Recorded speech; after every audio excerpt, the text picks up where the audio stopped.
एक ऐसे महायोद्धा के बारे में जो 8 चिरंजीवियों में से एक हैं, मतलब अमर हैं, जिन्होंने भीष्म, द्रोण और कर्ण जैसे लेजेंड्स को शस्त्र विद्या दी और जो आज भी इसी पल एक आखिरी युद्ध के लिए तपस्या कर रहे हैं। जी हां, आज हम बात करने वाले हैं भगवान विष्णु के छठे अवतार, भगवान परशुराम की। आपने बिल्कुल ठीक सुना। पौराणिक कथाओं के अनुसार वो आज भी तप में लीन हैं, उस पल का इंतजार कर रहे हैं जब समय उन्हें फिर से पुकारेगा, जब वो भगवान कल्कि को युद्ध कला सिखाने के लिए सामने आएंगे। तो चलिए इस अनोखे अवतार की कहानी में और गहराई से उतरते हैं। परशुराम की कहानी की शुरुआत उनके जन्म से भी पहले होती है, एक कॉस्मिक मिक्सअप से।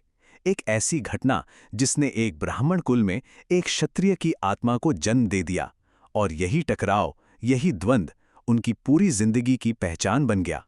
देखिए, इसको ऐसे समझिए, एक ब्राह्मण का रास्ता है ज्ञान का, शांति का, वहीं एक क्षत्रिय का धर्म है शक्ति और युद्ध से सबकी रक्षा करना। परशुराम इन दोनों का एक जबरदस्त कॉम्बिनेशन थे। उनमें एक ब्राह्मण का ज्ञान यानी ब्रह्म तेज भी था और एक क्षत्रिय की लड़ने की हिम्मत यानी क्षात्रबल भी। तो सवाल यह है कि ये मिक्सअप हुआ कैसे। कहानी शुरू होती है एक वरदान से।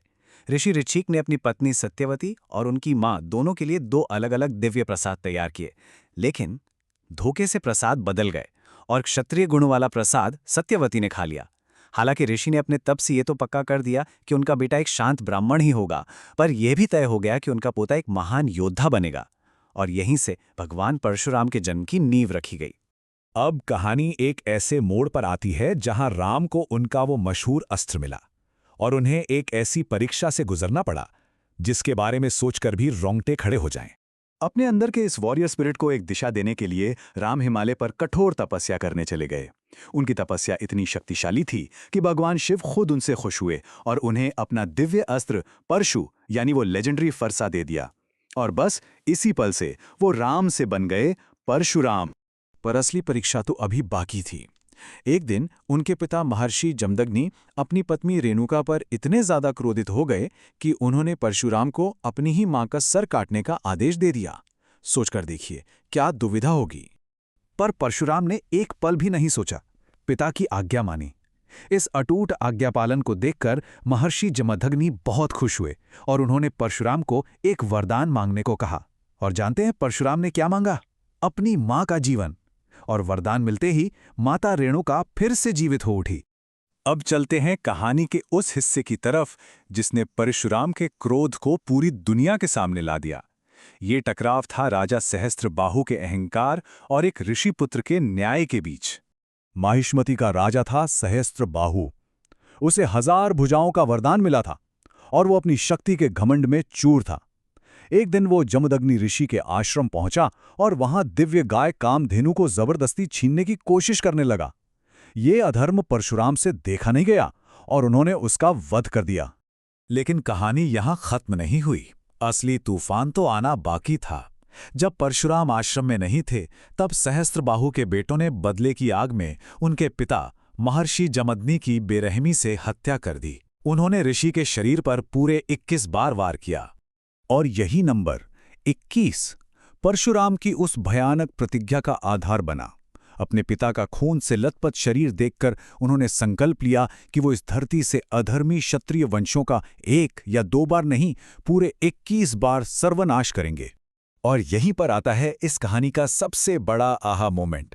ये सिर्फ बदला नहीं था, ये एक कॉस्मिक रीसेट था। सोचिए, जब सिस्टम की रक्षा करने वाले यानी राजा खुद ही भ्रष्ट और अधर्मी हो जाएं, तो क्या होगा? तब न्याय और धर्म को वापस लाने के लिए पूरे सिस्टम को रीसेट करना पड़ता है। परशुराम का ये कदम अधर्म पर धर्म की फिर से स्थापना थी। अपनी प्रतिज्ञा पूरी करने के बाद परशुराम ने शस्त्र छोड़ दिए और एक नई भूमिका में आए, एक गुरु की भूमिका में। और क्या गुरु थे? ऐसे गुरु जिनके शिष्यों ने आगे चलकर महाभारत युग की पूरी कहानी लिख दी। उनके सबसे पहले महान शिष्य थे देवव्रत, जिन्हें आज हम सब भीष्म पितामह के नाम से जानते हैं। परशुराम ने उन्हें सिर्फ शस्त्र चलाना नहीं, बल्कि धर्म और त्याग का असली मतलब भी सिखाया। फिर आए द्रोणाचार्य, पांडवों और कौरवों के गुरु, जिन्होंने अपने दिव्य अस्त्रों का सारा ज्ञान परशुराम से ही हासिल किया था। और फिर थे कर्ण। कर्ण ने एक ब्राह्मण होने का झूठ बोला, सिर्फ इसलिए ताकि वो परशुराम से ब्रह्मास्त्र चलाने की विद्या सीख सकें। लेकिन सच भला कब तक छिपता है? जब परशुराम को कर्ण के झूठ का पता चला तो उन्होंने उसे श्राप दिया कि जब तुझे इस विद्या की सबसे ज्यादा जरूरत होगी, ठीक उसी पल तू इसे भूल जाएगा। और ये वो श्राप था जिसने महाभारत युद्ध का नतीजा ही बदल कर रख दिया। परशुराम की कहानी बीते हुए कल में खत्म नहीं होती। असल में उनका सबसे जरूरी काम तो अभी भविष्य में बाकी है। माना जाता है कि भगवान परशुराम आज भी इसी वक्त महेंद्र पर्वत पर तपस्या में लीन है, अपने सारे ज्ञान और शक्ति को एक आखिरी मिशन के लिए संभाल कर रखे हुए हैं। और वो मिशन है कलयुग के अंत में प्रकट होना। जब अधर्म अपनी सारी हदें पार कर चुका होगा, तब वो भगवान विष्णु के अंतिम अवतार कल्कि के गुरु बनेंगे और उन्हें दुनिया में धर्म को फिर से स्थापित करने के लिए तैयार करेंगे। और ये इंतजार आज भी जारी है।